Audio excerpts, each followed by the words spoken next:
Salut tout le monde! Salut tout le monde, bonjour! J'espère que vous allez bien. On se retrouve du coup pour une nouvelle vidéo, comme vous avez pu le comprendre. Gecoacrète. Voilà, Corylopus ciliatus pour le nom scientifique. Donc déjà, on tient à vous souhaiter un joyeux Noël. On espère que le Père Noël vous a gâté cette année. Donc voilà, vous avez bien mangé, passé de bons moments en famille, voilà.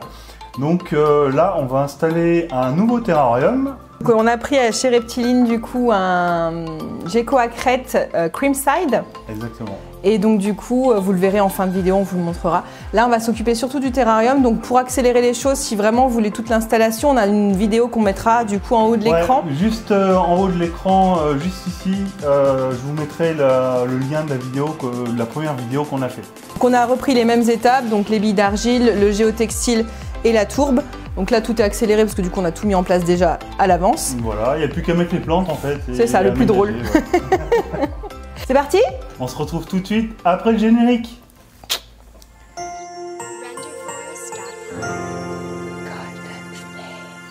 Donc nous voilà devant le terrarium. Donc l'ancien terrarium, le terrarium d'acajou est juste là, donc ça vous donne un petit peu une idée de la façon dont les plantes ont grandi, sachant que le tout petit palmier du début prend un peu trop de place à mon goût, qu'il faut constamment le tailler.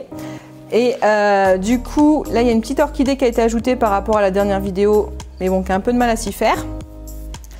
La plante couvre-sol, vu que l'éclairage, donc on a changé également l'éclairage. Voilà, on a mis des rampes Exoterra, voilà, sur les deux terrariums. Par terrarium, pour vraiment avoir une lumière homogène. Voilà, donc il y a certaines plantes qui sont mortes, et puis d'autres, donc la plante du fond maintenant aura un peu plus de lumière. Elle avait un peu de mal à dépérisser, mais là avec les deux rampes il y aura plus de lumière, donc c'est pour ça. Là vous voyez l'évolution un an après, mais on vient tout juste de changer l'éclairage, donc du coup les plantes sont encore en train de s'y faire. La première plante qu'on avait couvre-sol, il lui reste que 2-3 branches parce que du coup elle avait pas du tout de lumière. C'est Torikiki. Voilà. On a remis une petite plante, une petite broméliacée du coup pour l'eau. Ils aiment bien s'y poser dessus, même si là il faut qu'elle grandisse un peu avant qu'il soit vraiment accessible. Donc voilà. Donc on va aménager l'autre terrarium, mais là on va rajouter aussi quelques branches dans ce terrarium là.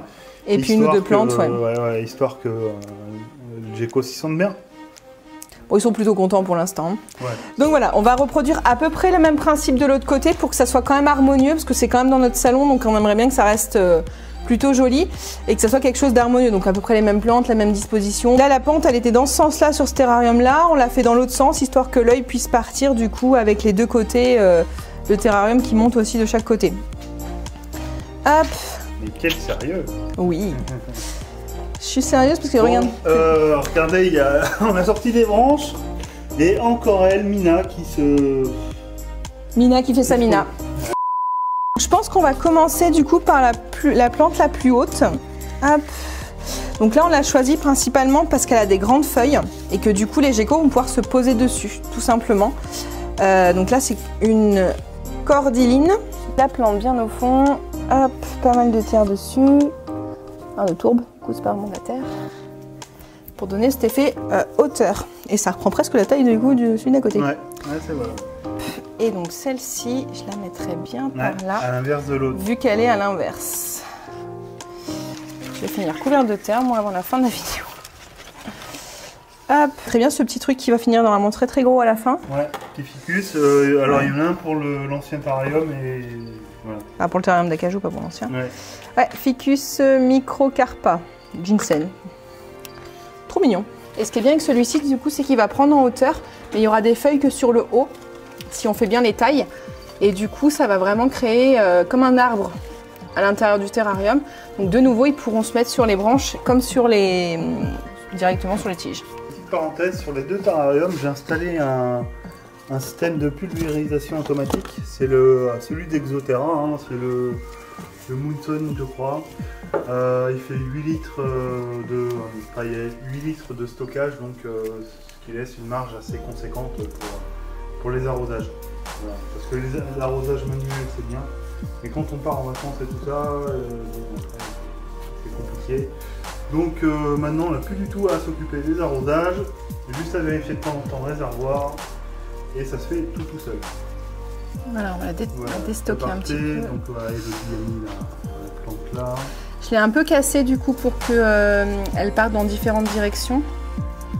Hop, histoire qu'elle fasse plus couvre-sol et qu'elle parte. Voilà. Voilà. Alors, on va la redresser un peu du coup. Ah, je rigolerais que l'arrosage c'est des glands, c'est pas t'arroser. Franchement, là, je t'en voudrais un petit peu. J'ai pas pensé à débrancher. Vu à la puissance qu'il a. Non, bon, c'est pas la puissance, c'est pas puissant. Ça envoie une brume, quoi. Ouais, mais il y a de quoi mouiller quand même. Hein. Je vous aime bien les gens, mais je vais pas mouiller la chemise pour vous quand même. Hein. Quoi? Ouais. Tu veux même pas mouiller la chemise pour nos abonnés, quoi.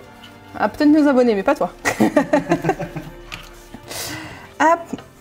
Alors, on va aller chercher la bromélia. J'ai aussi rajouté le microphone aussi à l'intérieur.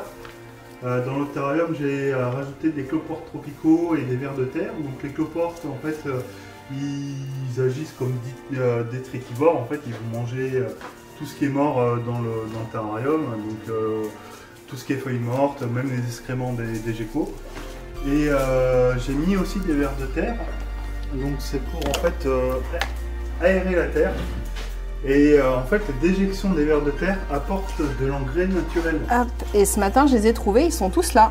Ah, ils sont là, ouais. Bah, tiens, tu peux en récupérer. Je vais en récupérer. Comme l'autre, on va mettre du coup le petit au fond. On voit la différence de terre tout de suite. Hein. Celle-ci, elle est très... Ah bah celle-ci, elle a 1 an, l'autre, elle est neuve. Donc il y a déjà une différence de couleur, quoi. De couleur et puis de texture aussi, hein, parce que en fait, on n'y touche pratiquement jamais. On nettoie juste un petit peu les crottes par-ci par-là quand il y a besoin. Mais on peut voir du coup qu'elle a décomposé des feuilles et tout. Enfin, il y a vraiment toute la microbio qui s'est bien mis en place. Microphone. Microphone. C'est quoi? C'est plante verte. Plante verte. Merci Jardiland pour la précision. C'est une plante verte. Autant toutes les autres, il y avait le nom. Autant là, ils n'ont pas été d'un grand secours. Ça fait pas mal déjà avec une plante en plus là-bas. T'as mis le ficus au fond? Oui. Ah bon, on le voit plus du coup. Ouais, mais il va pousser. Parce que là, du coup, il a quand même bien la lumière. Ouais. Il aura la lumière des 2 terrariums, donc il va pousser. Et là, cette petite plante-là, on la met devant. Là ou là? Bah là, parce qu'il y aura plus d'éclairage. Ouais. Et on va la répandre pour qu'elle aille plus sur les autres côtés. Voilà. C'est sympa comme tout. Les autres racines. Hop. Voilà. Et là, on a une petite branche qui, normalement, va ici. Donc celui-là, on est bon. Celui-là, on a remis du coup toutes les plantes. Donc on est bon. Hop, ça refleurit, ça replante un peu du coup. Ouais, ça lui fait du bien. Hein. Ouais, parce que là, il était un petit peu en besoin croissant. Branche va aller ici. Mon très cher Aurélien va devoir aller couper la branche. Quoi, c'est trop long? Oui. Ah. Eh ben oui. Donc il faut que je coupe à peu près là. Donc j'ai coupé la branche. Donc là ça fait mieux là. Il en manque encore un peu quand même. Ouais, mais j'en ai retrouvé une autre, regarde. Celle-ci elle est très jolie. Ouais, elle est sympa. C'est joli comme tout. Ouais, c'est sympa. Donc. Ça me plaît beaucoup, beaucoup. Donc voilà, on a fini de mettre les petites branches. Le résultat final me plaît. Après, commentez la vidéo pour voir si ça vous plaît aussi. N'hésitez pas à nous donner des petits conseils si vous voyez qu'il y a des choses que vous auriez fait différemment et que vous pensez qu'on peut mettre dedans pour du coup les aider. Donc n'hésitez pas. Maintenant que du coup le terrarium est installé, il ne manque plus que les geckos. Donc là, on a les petits geckos. Petit, grand gecko maintenant. Hein. C'est ça. Vous allez voir Acajou, comment elle a poussé. Oh, Acajou, non.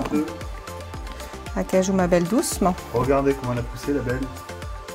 Elle est adulte, hein, ça y est. Hein. Ah, elle est magnifique. Elle a vraiment qu'une hâte. C'est retrouver son terrarium. À moi. À moi, mon terrarium. Avec quelques aménagements supplémentaires, on a rajouté un peu de branches et tout. Donc juste là, plantes, de la plante au fond, les plantes que vous avez vues tout à l'heure.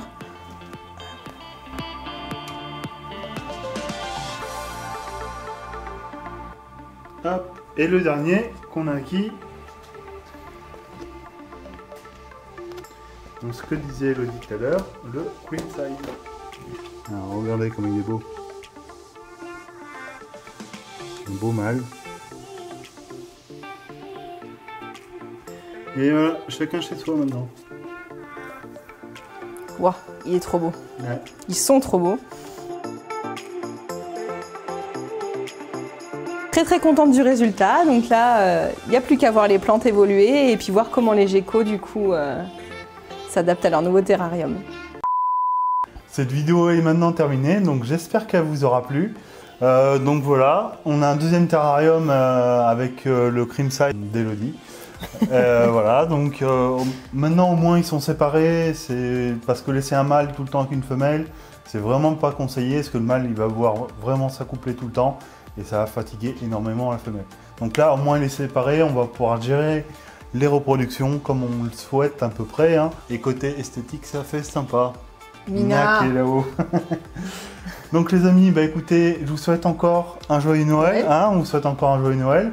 Passez de bonnes fêtes en famille. Mangez, hein, profitez, hein, ces jours de Noël. Hein, les résolutions, ce sera au 1er janvier. Allez, je vous dis à bientôt tout le monde pour une nouvelle vidéo. Allez, ciao, bye bye.